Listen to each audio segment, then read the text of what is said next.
আমি মনে হলো আরামের দুনিয়াতে চলে গেলাম। আমার জোরে জল বের হলো।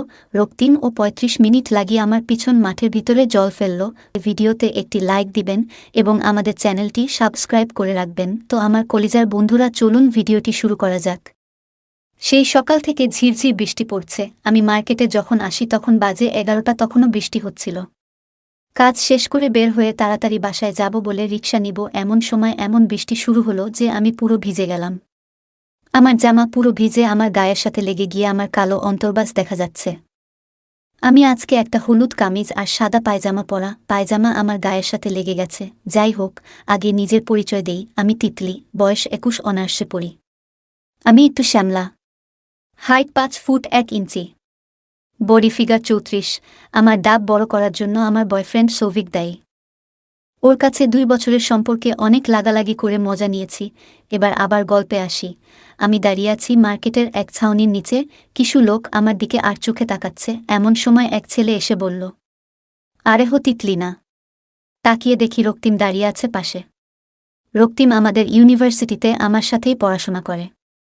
লম্বা মাসল বলা ছেলে। আমি উত্তর দিলাম, এইখানে তুই কি করিস? আরে হা, আমার বাসা তো সামনেই, তুই তো পুরাই ভিজে গেছিস। আমার বাসায় আয়, বৃষ্টি থামলে বাসায় যাইস। কতক্ষণ এইখানে দাঁড়ায় থাকবি? বৃষ্টি থামার কোনো লক্ষণ নাই। তাই বাসায় যেতে রাজি হলাম। বাসায় জানিয়ে দিলাম যে এক বান্ধবীর বাসায় যাচ্ছি, সন্ধ্যায় আসব বলে ওর সাথে একটা ছাতা নিয়ে একটু সামনে এক গলিতে গেলাম। একটু পরে ওর বাসায় পৌঁছে গেলাম। ও আমাকে নিয়ে ৪ তলায় উঠল, চাবি দিয়ে দরজা খুলল। বলল, ভিতরে আয়, আব্বু আম্মু আজকে গ্রামের বাড়ি গিয়েছে, আর ছোট বোন মামার বাসায়, লজ্জার কিছু নেই। আমি ভিতরে গেলাম, কারণ ভিজা অবস্থায় বাইরে থাকার চেয়ে ওর বাসায় থাকা ভালো।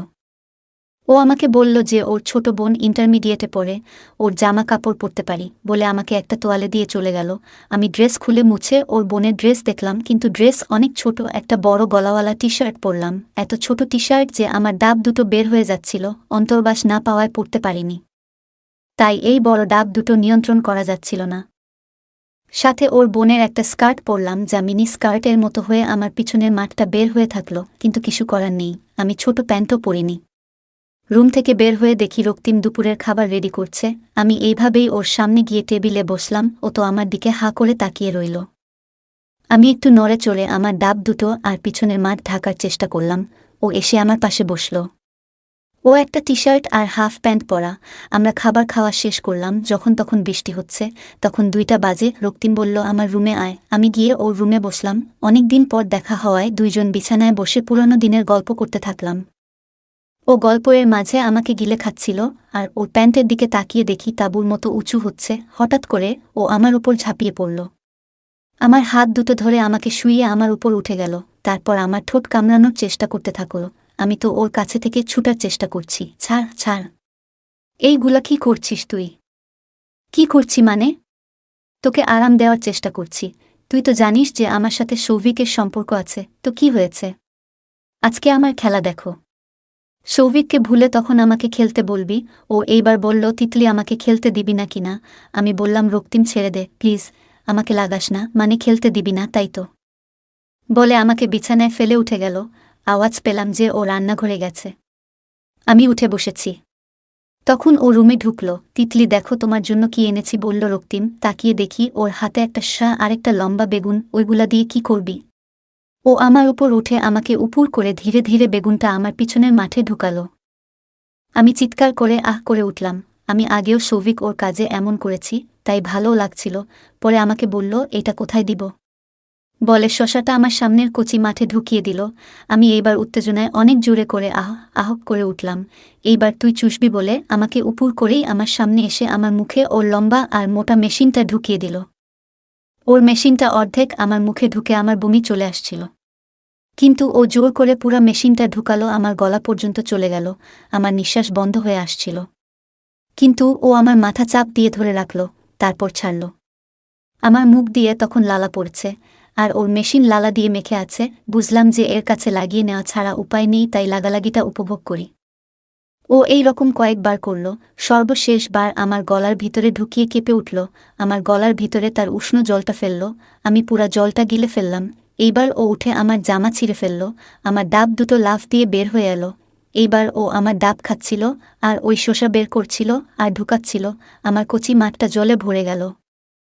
আমি ওর মাথা আমার বুকে চাপ দিয়ে ধরলাম। আমার ও জল বের হলো, অনেক জল বের হয়ে আসলো। রক্তিম বুঝল যে আমি খুব উপভোগ করছি, তাই আমাকে বলল, তিতলি এখন আর বাধা দিয়ে লাভ নাই, চলো একটু শান্তি মতো খেলি। আমি মাথা নেড়ে সাড়া দিলাম। ও আমার হাতের বাঁধন খুলে দিল, আমাকে ডগি স্টাইলে করে আমার স্কার্টটা খুলে দিল, আমার পিছনের মাঠটা উঁচু করল। এইবার একটু ক্রিম নিল। ও আমার পিছন মাঠের ফুটায় ওর মেশিনের মাথা লাগিয়ে ঢুকবে অমনি ফোন বেজে উঠল। দেখি সৌভিক কল দিয়েছে। আমি কল রিসিভ করে পিছনে ঘুরে রক্তিমকে ইশারা দিলাম চুপ থাকতে। হ্যালো সৌভিক। হ্যালো তিতলি, কোথায় তুমি?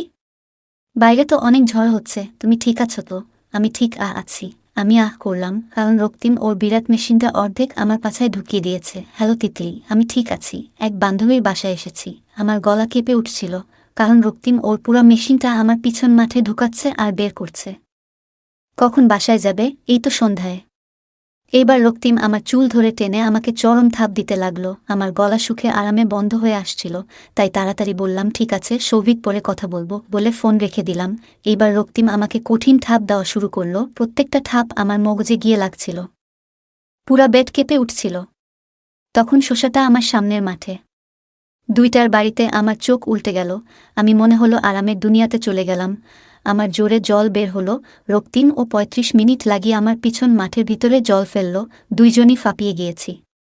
আমার পিছন মাঠ থেকে এখনো জল পড়ছে। ও কিছুক্ষণ বসে থাকল আর আমি শুয়ে থাকলাম। ১৫ মিনিটে পর আমাকে টান দিয়ে দাঁড়া করল। বলল, তিতলি, ওই জানালার কাছে যাও। বলে আমাকে বেডের পাশে জানালাতে মুখ করে গ্রিল ধরে দাঁড়া করল। তারপর এক পা গ্রিলের উপর তুলে দিল। এরপর একটু থুথু দিল মেশিনে আর টান দিয়ে শসাটা বের করল। আমি করলাম।